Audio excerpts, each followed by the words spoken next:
حجر اسود کے اندر اللہ تعالیٰ نے عجیب تاثیر رکھی ہے۔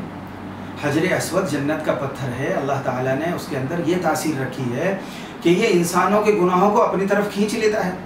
چنانچہ ترمذی شریف میں یہ حدیث ہے، اللہ کے رسول صلی اللہ علیہ وسلم نے ارشاد فرمایا کہ جس وقت حجر اسود جنت سے اترا وہ دودھ سے زیادہ سفید تھا، پھر آدمیوں کے گناہوں نے اسے سیاہ کر دیا۔